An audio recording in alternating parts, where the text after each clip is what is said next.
My heart sank as my mother-in-law brandished a knife, her words slicing through me like blades. You not only demand our son to handle household chores and childcare, but now you're also after our finances. Get out of this house, you lazy freeloader. You barely bring in $700. A chill ran down my spine as I stood there, sweat beading on my forehead. Despite pouring all my energy into managing the household and looking after the children in lieu of my unemployed husband, I found myself confronted with accusations and hostility. It was a crushing moment, a culmination of frustration and despair. I knew then that I had reached my breaking point. I left the chores unfinished, scooped up my child, and made a beeline for my parents' house. I'm Emily, 23 years old, residing with my husband, our little one, and my mother-in-law. My mind wandered back to the beginning. Richard, my high school's golden boy, a star on the soccer field and beloved student president. His return to our small town after landing a job was met with adoration from everyone. When he approached me, I was taken aback. After a few dates, we dove into a serious relationship. Even now, as adults, he remained my handsome, envy-inducing boyfriend. After graduating from vocational school, I discovered I was pregnant. It wasn't the typical order of events, but I held onto the belief that I could still carve out a happy life with my child and Richard. Our home echoed with discussions about our future post-marriage. How about moving into my parents' place after we tie the knot? Richard suggested. Why? I envisioned just the three of us, our child included, I countered. But won't that be expensive?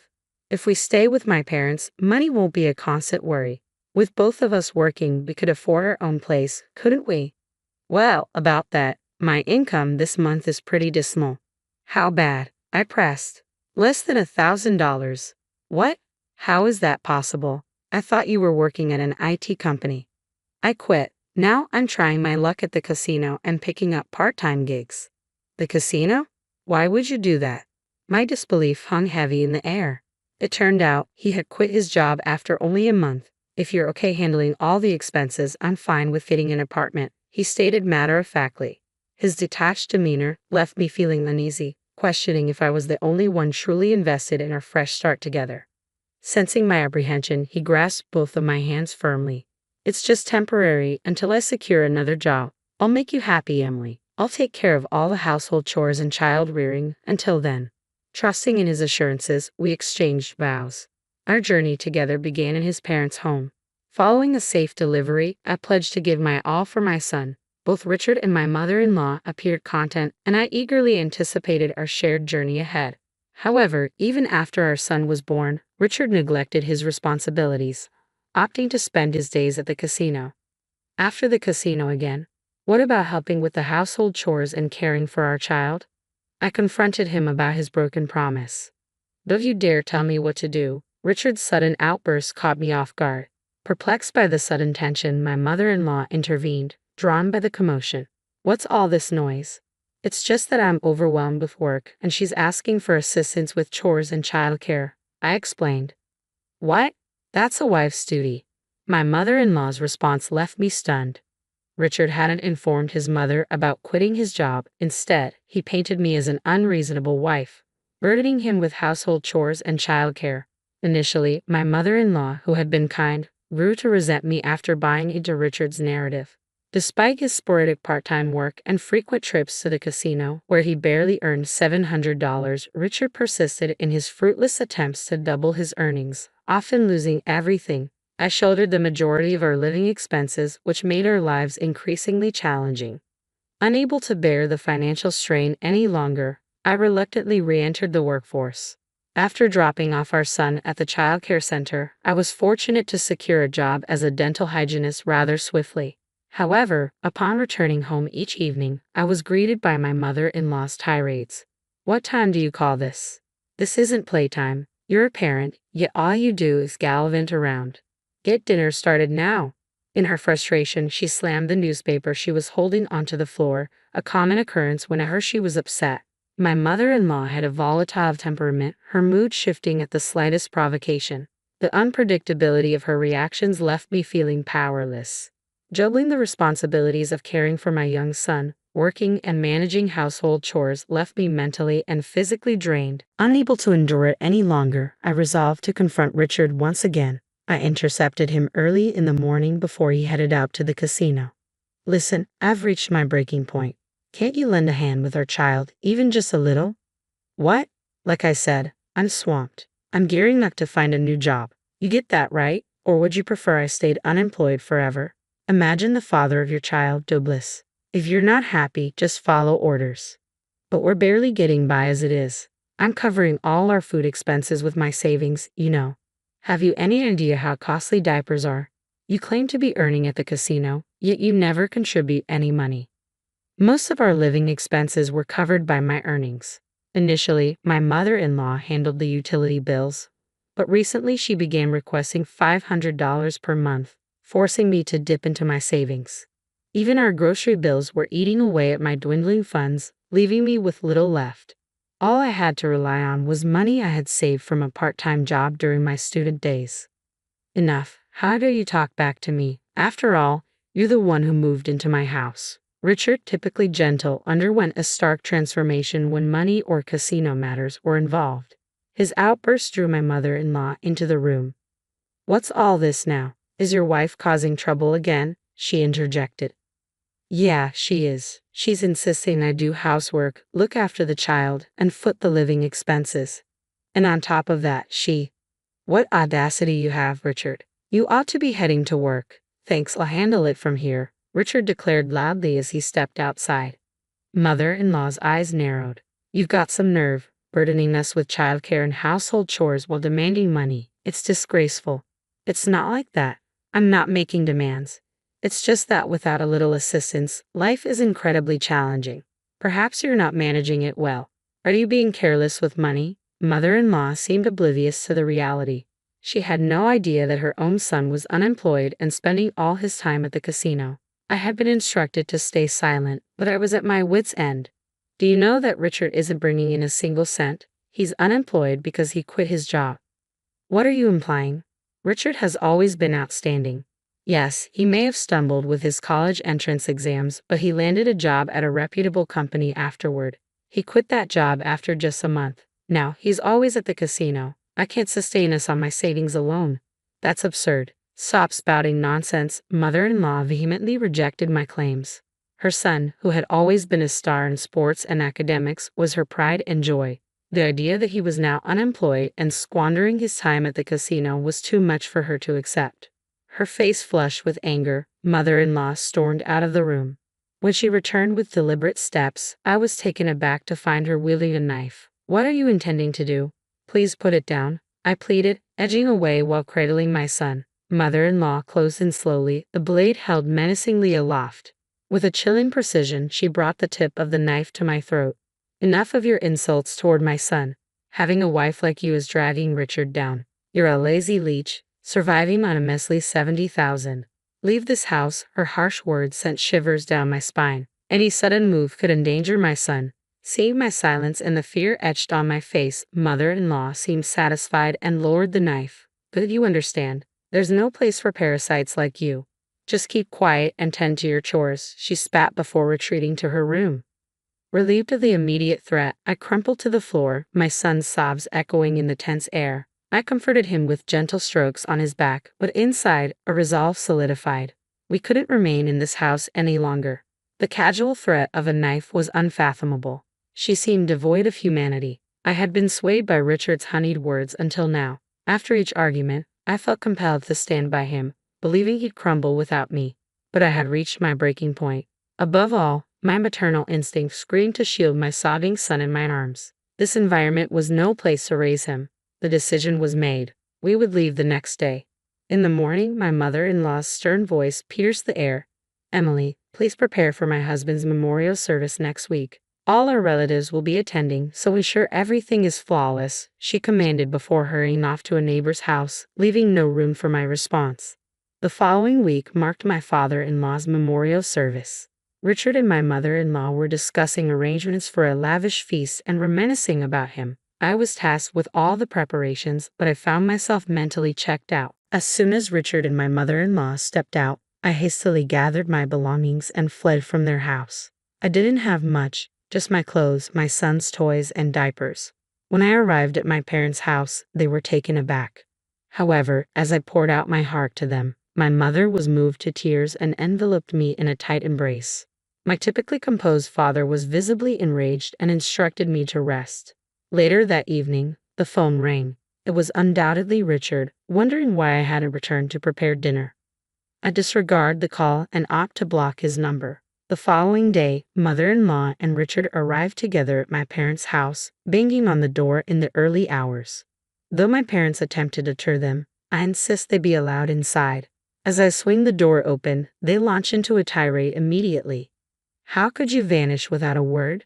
What kind of wife does that? Isn't it odd to disappear without a trace? Could you please lower your voices?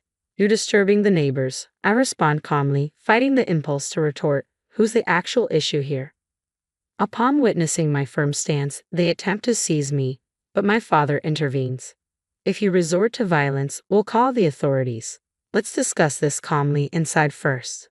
With my parents by my side, I initiate the conversation with mother-in-law and Richard. Why did you vanish without a word? I was at my breaking point juggling childcare and my job, feeling utterly overwhelmed. You never offered a helping hand despite my pleas. Well, I was occupied as well. Occupied at the casino, as I've mentioned before. Our son doesn't frequent the casino. Stop spreading falsehoods, mother-in-law persisted, seemingly under the impression that Richard was still employed. It's understandable, considering what a dutiful son he's always been. She likely held onto that belief. Sometimes ignorance is a blessing. So, mother-in-law, where do you think Richard is currently employed? At a securities company. I've seen the job offer letter, remember? Well then, perhaps we should give them a call to confirm if Richard is still on their staff. That would settle the matter. Hold on a moment, Richard interjected, clearly flustered. What's the issue if I'm still employed there? It shouldn't be a problem. Well, that's I hesitated, noticing Richard's visible discomfort, then dialed the securities company's number on my phone. Switching the call to speaker mode, I ensured everyone could hear as I inquired about Richard's employment status. That individual resigned several years ago, if memory serves me correctly. He was with us for just about a month. The voice from the phone left mother-in-law speechless. Richard, now looking down, clenched his fists. Did you really quit? Why? I pressed. Because it was frustrating. Everything was just grunt work and the boss would yell at me for the smallest mistakes. It was harassment, Richard finally admitted. Why haven't you kept us informed about your activities since then? I've been actively searching for a job. For how long have you been on the hunt? It doesn't appear to be yielding any results. Can you provide a count of how many companies you've applied to so I can verify? Well, the job market isn't exactly overflowing with great opportunities. I'm waiting for the right fit to come along. You seem quite confident in your abilities. By the way, you're currently working part-time, correct? What was your income last month? 700. 700. Didn't you claim to mother-in-law that Emily could barely make 700 and couldn't fend for herself, so you were the sole provider? Apparently, he missiled mother-in-law, suggesting I wasn't bringing in anything, but the reality was quite different. As a dental hygienist, my salary isn't extravagant, but I was making at least $2,000. Upon learning the truth, mother-in-law flushed crimson with anger, shooting daggers at Richard. Faced with the reality, Richard erupted in fury. Why must you do this? This is all you're doing, making me appear foolish. His pride evidently wounded, he couldn't bear the humiliation, slamming his fist on the table in frustration. You shouldn't divulge such matters in public. It's defamation, I uttered in disbelief. If you wish to pursue legal action, feel free, but I'll counter with a lawsuit for your knife threat as well. And let's not forget, lawsuits come with a hefty price tag. Do you have the funds? Richard retorted, clicking his tongue in frustration. It was likely he had squandered all his earnings at the casino. Meanwhile, mother-in-law remained in shock upon discovering the truth about Richard's unemployment. I've laid it all out for her. I'm the sole earner covering all our living expenses. When Richard and I wed, he promised to manage household duties and childcare in lieu of my job. But once married, he failed to fulfill any of those obligations. That contradicts what I've been told. Mother-in-law seemed to blindly trust whatever Richard fed her, right? She became agitated when I requested assistance with chores and childcare. She even resorted to brandishing a knife, commanding me to keep quiet and attend to my housework. I could see my mother-in-law's complexion draining. Standing before my parents, being confronted for her misconduct, she appeared uneasy. Mother-in-law, you haven't contributed a dime to the household either. We've relied solely on my income all this time. I have no intention of continuing to toil for you, so I'm requesting a divorce. Divorce? Hold on a moment, don't just drop such bombshells out of nowhere. Yes, indeed, I'll pitch in as well, so please reconsider and return, they implored. No, thank you, I firmly reiterated, their surprise evident in widened eyes. It was likely a shock for them, accustomed to my usual compliance even amidst shouting or persistent pleas, to hear my unequivocal refusal this time. I refuse to live with someone who resorts to wielding a knife to assert dominance. I'm exhausted from sharing a roof with Richard, who spends his days gambling at the casino. I intend to seek compensation for all the labor I've contributed thus far, as well as child support. That's going to be quite a challenge. I simply can't afford such payments, mother-in-law protested. Well then, cease gambling immediately and start making payments, I countered. But I can't possibly do that. I'm unemployed. Richard's admission left me flabbergasted by his sheer lack of foresight. You're unemployed because you're too selective about the jobs you're willing to take. Do you have any idea what it means to be willing to do whatever it takes? There aren't many companies out there willing to hire someone with no significant qualifications or work experience. Don't take society for granted. Many people are out there working tirelessly in challenging conditions to make ends meet. Yet individuals who quit their jobs on a whim because they're upset or don't enjoy their work, nobody's going to be eager to hire them, he lectures, expressing doubt about Richard's ability to find employment given his current approach. I'll have my lawyer handle the divorce proceedings. Please refrain from contacting me in any way from now on. What about us? How can you be so selfish? What will become of us? Mother-in-law's anger flared at my statement. I'm not sure. Perhaps you should find a way to support yourself, I retorted, deliberately adopting a puzzled expression in response to her heated words. Heartless. I won't tolerate being called that by you. Remember when you referred to me, your daughter-in-law, as a leech surviving on a meager $700 a month? It was you who held a knife to my throat and demanded my silence. And by the way, the lazy individual earning $700 a month is sitting right beside you. Aren't you going to ask him to leave? As I spoke, mother-in-law trembled with rage. Perhaps I had pushed too far. Suddenly, she lunged forward, grabbing my collar.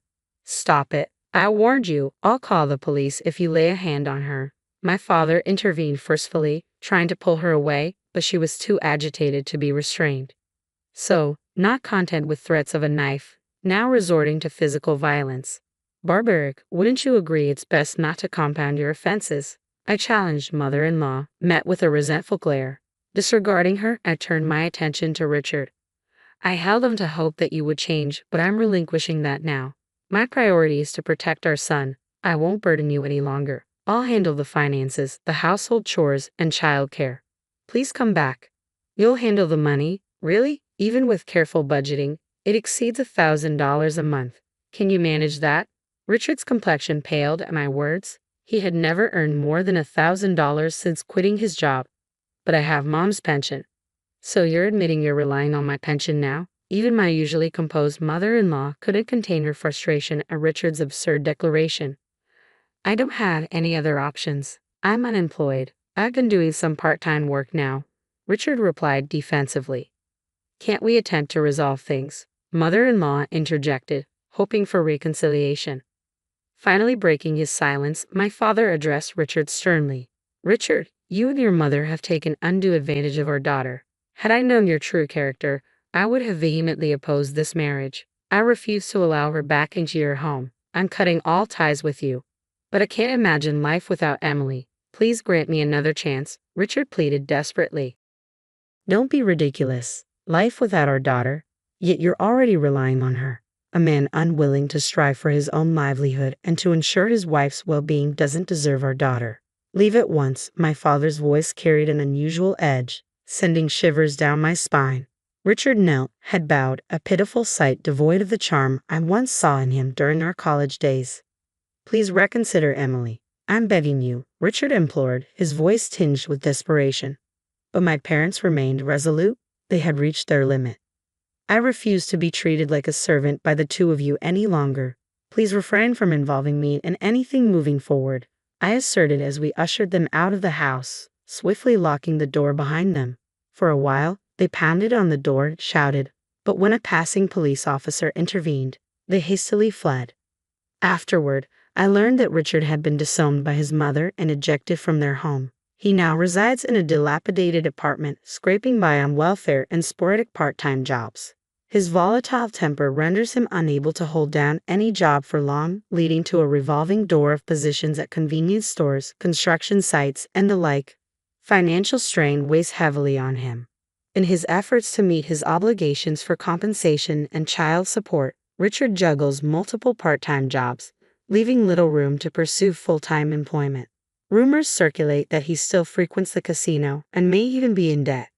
However, I pay little mind to such hearsay. News of Richard's downfall spreads rapidly among our former high school peers, prompting numerous sightings and updates. Reports of his eviction by his mother and their frequent altercations become common knowledge. His unemployment and abandonment by his wife become public gossip.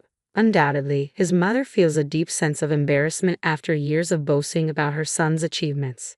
She seldom ventures outside now. With the unwavering support of my parents in managing household duties and caring for my son, I continue to work. I now enjoy more quality time with my son, no longer needing to rely on daycare services. My parents' assistance has provided me with newfound freedom and stability.